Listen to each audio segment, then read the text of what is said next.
রহিম। প্রিয় শিক্ষার্থী, আজকের ক্লাসটি তোমার জন্য খুবই গুরুত্বপূর্ণ।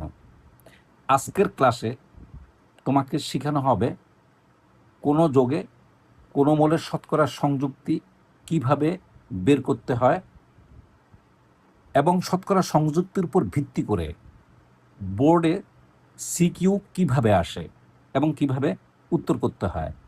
পাশাপাশি বোর্ড কোশ্চেনের উপর ভিত্তি করে নমুনা প্রশ্ন এবং তার হিন্টস ও সলিউশন। ক্লাসটা মিস করবে না, এখান থেকে বোর্ডে প্রশ্ন পাবে। প্রথম প্রশ্ন, কোনো যোগে কোনো মোলের শতকরা সংযুক্তি কাকে বলে? খুবই সহজ, আমি প্রশ্নের উত্তরটা বলে দিচ্ছি। কোনো যোগের 100 গ্রামের মধ্যে কোনো মোল যত গ্রাম থাকে তাকে ওই মোলের শতকরা সংযুক্তি বলে। আবার বলে দিচ্ছি, মনোযোগ দিয়ে শোনো। কোনো যোগের 100 গ্রামের মধ্যে কোনো মৌল যত গ্রাম থাকে তাকে শতকরা সংযুক্তি বলে। উদাহরণ হিসাবে আমি দিয়ে দিলাম, যদি শর্ট কোশ্চেনে 2 মার্কসে আসে তখন তুমি এখান থেকে এ পর্যন্ত করবে, আর যদি 1 মার্কস হিসাবে আসে শুধু সংজ্ঞাটা দিয়ে দিবে। উদাহরণ, পানি যোগে দেখো 2টি হাইড্রোজেন পরমাণু আছে, পাশাপাশি একটি অক্সিজেন পরমাণু আছে, নিশ্চয় তুমি দেখতে পাচ্ছ, এবং পানির আণবিক ভর বের করে নিতে হবে। পানির আণবিক ভর হলো 18।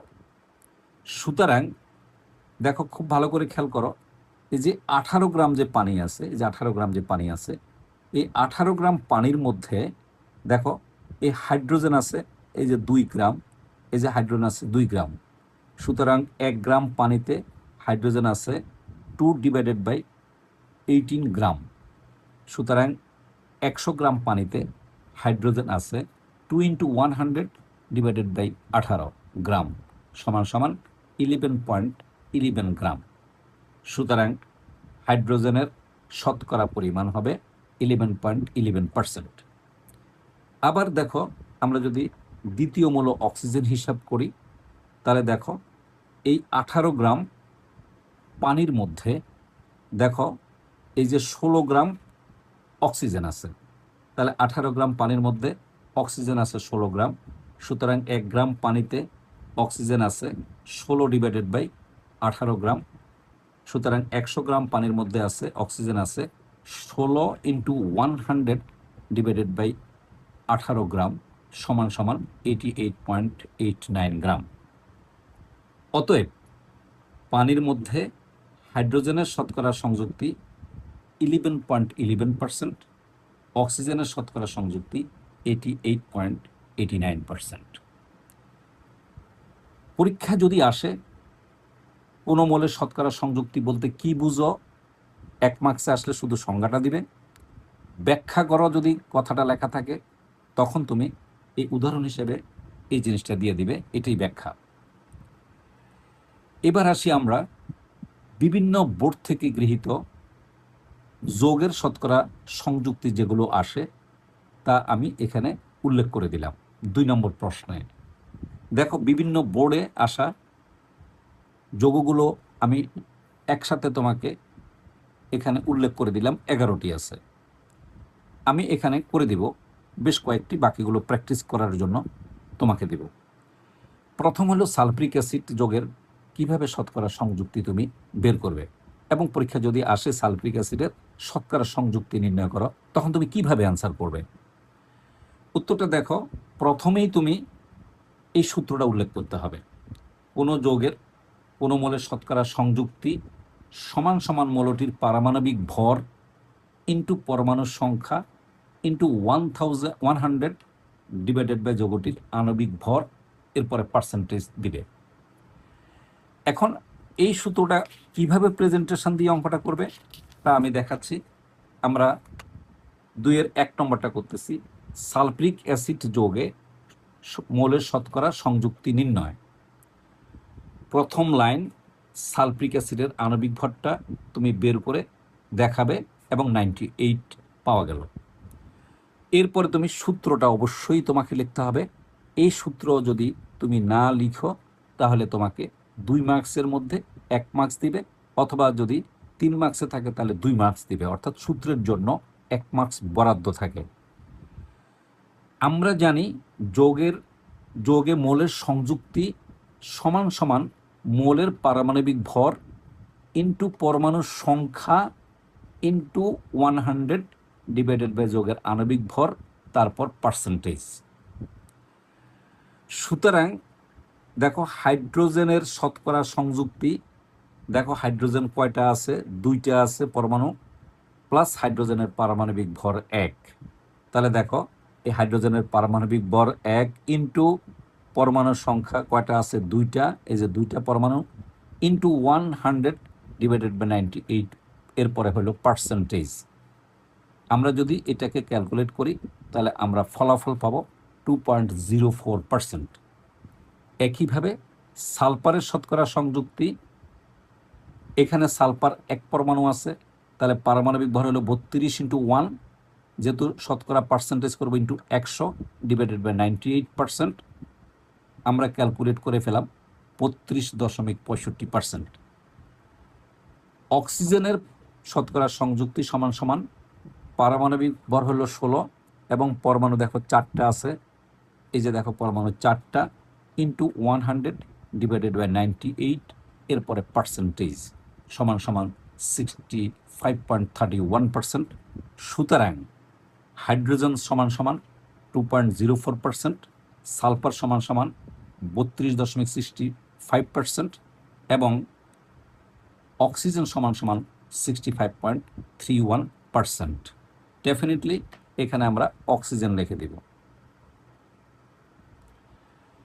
এখন খেয়াল করো, পরবর্তীতে 2 নম্বরে আছে নাইট্রিক অ্যাসিড, 3 নম্বরে আছে কার্বনিক অ্যাসিড, 4 নম্বরে আছে পানি, 5 নম্বরে আছে হাইড্রোজেন ক্লোরাইড গ্যাস, 6 নম্বরে আছে সোডিয়াম ক্লোরাইড এবং 7 নম্বরে আছে সোডিয়াম কার্বনেট। এই পদ্ধতি অনুসরণ করে তুমি এই যে এখানে 1 2 3 4 5 6, এই 6টা তুমি করে নেবে। এরপরে আমরা আসি যেটা জটিল, এই কোশ্চেনটা কপার সালফেট ইন্টু 5 অণু ক্যালাস পানি, অর্থাৎ এটাকে বলা হয় পেন্টাহাইড্রেট কপার সালফেট যোগের মোলের সংযুক্তি বের করতে যদি তোমাকে বলা হয় তখন তুমি কিভাবে করবে। এই কোশ্চেন করার সময় তুমি প্রথমে উল্লেখ করে নেবে কোন মোলের কয়টা করে পরমাণু আছে। তাহলে পেন্টাহাইড্রেট কপার সালফেট যোগে দেখো কপার পরমাণু আছে 1টি, সালফার পরমাণু আছে 1টি, এরপরে দেখো অক্সিজেন পরমাণু আছে। দেখো অনেকে এই জায়গাটা ভুল করে, এখানে অক্সিজেন আছে 4টা, যেহেতু এখানে পাশে 5 গুণ আছে এই পানির সাথে, তাহলে পানিতে একটা অক্সিজেন পরমাণু থাকে, যেহেতু এখানে 5 অণু, তাহলে এখানে 5টা অক্সিজেন আছে। তাহলে এখানে আছে 4টা, এখানে আছে 5টা, 5 আছে আরে কয়টা, 9টা, তার মানে অক্সিজেন পরমাণু আছে 9টি। এবং হাইড্রোজেন পরমাণু আছে দেখো এই যে 5 দুগুণে 10, এই যে 10টি। সুতরাং পেন্টাহাইড্রেট কপার সালফেট এর আণবিক ভর 1 × 63.5 কপার গেল, প্লাস সালফার আসবে 1 × 32 প্লাস, এরপরে আসবে অক্সিজেন 16 ইন্টু যেহেতু 9 পরমাণু আছে 9 প্লাস 1 ইন্টু যেহেতু হাইড্রোজেন আছে 10 পরমাণু 10 সমান সমান, আমরা যদি এটাকে যোগ করি তাহলে আমরা ফলাফল পাবো 249.5। এটা হলো আণবিক ভর। তারপরে তুমি সূত্র লিখবে, আমরা জানি যোগে মোলের শতকরা সংযুক্তি, এখানে শতকরা লিখলেও হবে, না লিখলেও কোনো ভুল হবে না। মোলের পারমাণবিক ভর ইন্টু পরমাণুর সংখ্যা ইন্টু 100 ডিভাইডেড বাই যোগের আণবিক ভর, তারপরে এখানে একটা পার্সেন্টেজ ইউজ করতে হবে। তাহলে সুতরাং এই যে কপার এর শতকরা সংযুক্তি, দেখো পারমাণবিক ভর, কপারের পারমাণবিক ভর হলো 63.5, ইন্টু পরমাণুর সংখ্যা একটা, আমরা এখানে উল্লেখ করে আসছি, ইন্টু 100 ডিভাইডেড বাই 249.5%। আমরা যদি ক্যালকুলেট করি তাহলে আমরা পাবো 25.45%। অনুরূপভাবে সালফারের শতকরা সংযুক্তি 32 ইন্টু 1 ইন্টু 100 ডিভাইডেড বাই 249.5% সমান সমান 12.83%। অক্সিজেনের পরিমাণ 16 into 9 into 100 divided by 249.5% is equal to 57.72%। এবং হাইড্রোজেনের শতকরা সংযুক্তি হবে 1 ইন্টু 10, যেহেতু 10 পরমাণু আছে, পারমাণবিক ভর 1 into 100 divided by 249.5% is equal to 4.00%। এখানে তুমি অ্যান্সার লিখে দিলে উত্তর হয়ে যাবে। এখন এই যে কোশ্চেনটা আছে, আমরা বোর্ড কোশ্চেন যদি পর্যবেক্ষণ করি সেক্ষেত্রে আমরা আরও কিছু পেতে পারি। কীরকম? এই প্রশ্নটা দিয়ে তোমাকে বলতে পারে যে ক্যালাস পানির শতকরা পরিমাণ কত, অর্থাৎ এই জিনিসটা শতকরা কত পার্সেন্ট আছে, তখন এই জিনিসটা এইভাবে করতে হবে। দেখো এখানে এই যে ক্যালাস পানির শতকরা সংযুক্তি, দেখো ক্যালাস পানি কয়টা আছে, দেখো এই 5টা আছে, এখানে দেখো 5 অণু আছে ক্যালাস পানি, দেখো এই যে 5 দিয়ে গুণ করলাম 5 ইন্টু এই যে হাইড্রোজেন 2টা আছে তাহলে 2 ইন্টু 1 প্লাস অক্সিজেন একটা আছে তাহলে 16 ইন্টু 1, এটা হলো ক্যালাস পানির টোটাল ভর ইন্টু 100 ডিভাইডেড বাই আণবিক ভর 449.5%। এবং এটাকে যদি আমরা ক্যালকুলেট করি তাহলে আমরা রেজাল্ট পাবো 36.07%। এবং সবচেয়ে বেশি গুরুত্বপূর্ণ এই ক্যালাস পানির শতকরা সংযুক্তি নির্ণয় করা। কপার সালফেট পেন্টাহাইড্রেটের পরিবর্তে অন্য কোনো যৌগের যদি দিয়ে দেওয়া হয় সেক্ষেত্রে তুমি একইভাবে অঙ্কটা করবে। এরপরে 9 নম্বর হলো, এটা হলো অ্যাসিটিক অ্যাসিড বা ইথানোয়িক অ্যাসিড CH3COOH। এরপর হলো অ্যালুমিনিয়াম সালফেট। এই দুইটা যৌগের তুমি মোলের শতকরা সংযুক্তি প্র্যাকটিস করবে। এবার আমরা আসি বোর্ডে কিভাবে প্রশ্ন হয় সৃজনশীল হিসাবে।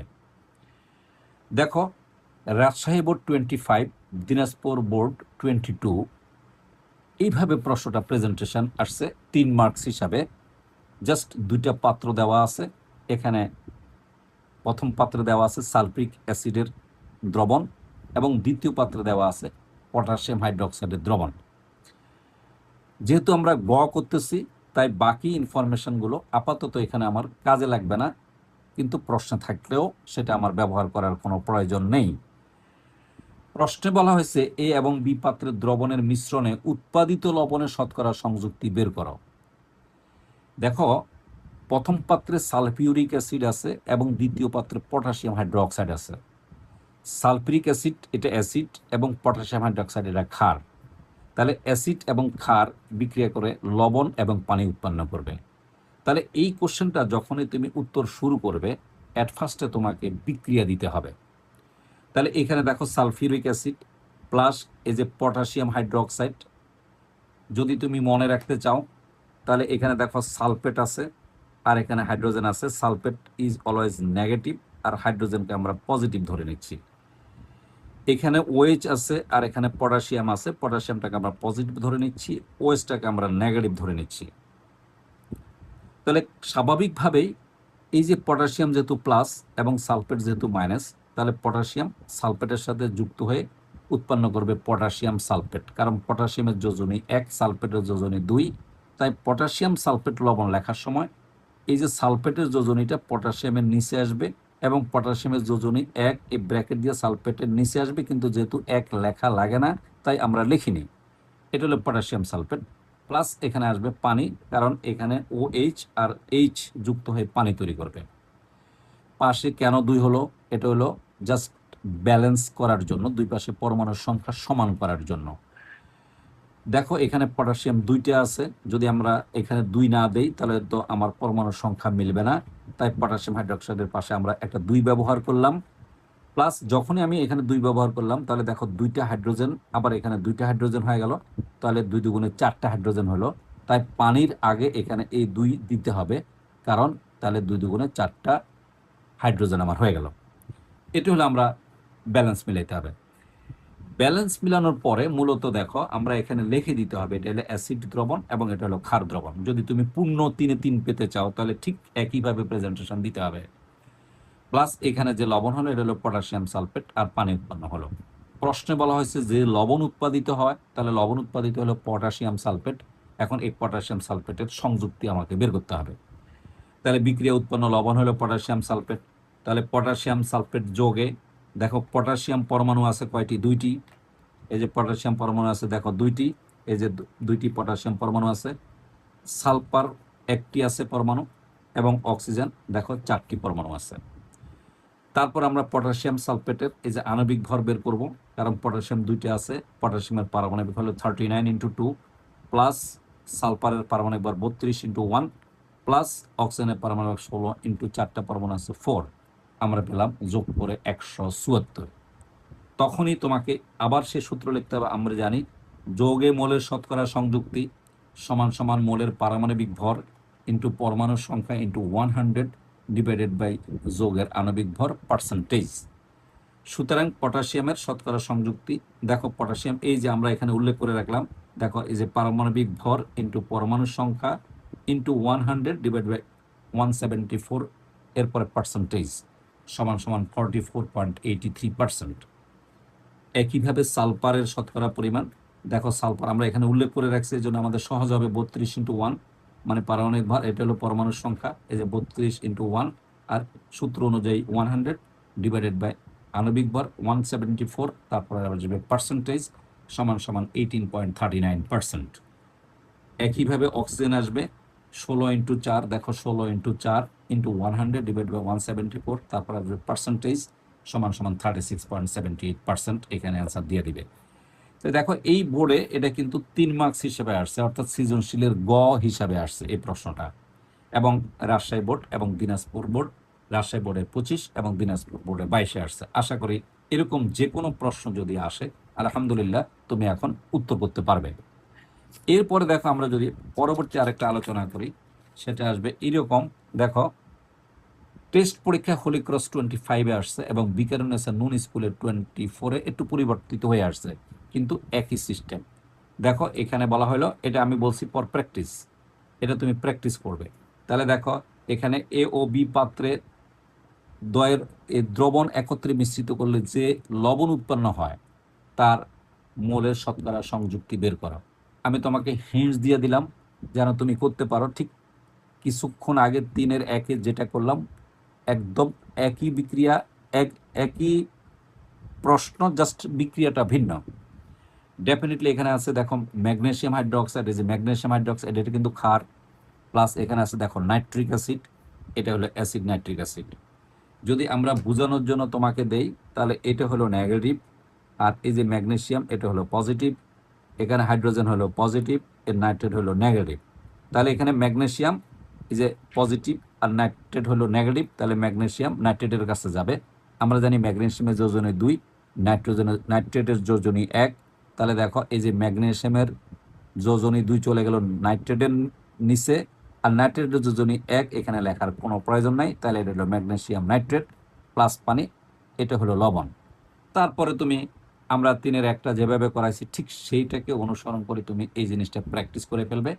আমি উত্তরটা তোমাকে এখানে বলে দিচ্ছি, পাশাপাশি আরেকটাও নোট তোমাকে হেল্প করে দিলাম, সেটা হলো ম্যাগনেসিয়াম নাইট্রেট লবণের মধ্যে দেখো ম্যাগনেসিয়াম পরমাণু আছে যে 1টি, প্লাস এই যে নাইট্রোজেন পরমাণু দেখো, যেহেতু এর পাশে 2 আছে তাহলে এই যে নাইট্রোজেন পরমাণু আছে 2টি, এবং অক্সিজেন পরমাণু এখানে 3, 3 দুগুণে কত 6, এই যে 6টি। আমি তোমাকে প্রেজেন্টেশন হিন্টস দিয়ে দিলাম যেন তুমি ইনশাল্লাহ নিজে করতে পারো, পাশাপাশি উত্তরটাও দিয়ে দিলাম যেন তুমি করার পর উত্তরটা ঠিক আছে কিনা এটার সাথে মিলিয়ে নিতে পারবে। তারপরে আরেকটা প্রশ্ন দিলাম কিভাবে আসতে পারে, সেটা হলো এটা ঢাকা বোর্ড 2023 সালের প্রশ্ন। 15 গ্রাম ক্যালসিয়ামের সাথে 20 গ্রাম ক্লোরিন গ্যাস মিশ্রিত করা হলো, উৎপাদটির শতকরা সংযুক্তি বের করো।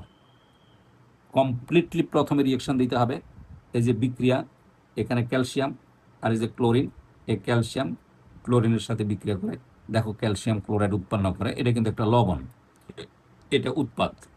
ঠিক একইভাবে তুমি এই ক্যালসিয়াম ক্লোরাইডের শতকরা সংযুক্তি বের করবে। আমি উত্তরটা তোমাকে এখানে লিখে দিলাম। ক্যালসিয়ামের সংযুক্তি পাওয়া যাবে 36.04% এবং ক্লোরিনের সংযুক্তি পাওয়া যাবে 63.96%। এরপরে চলে আসি আমরা 3-4। এটা আরেকটা আমরা সৃজনশীল প্র্যাকটিস করার জন্য দিলাম।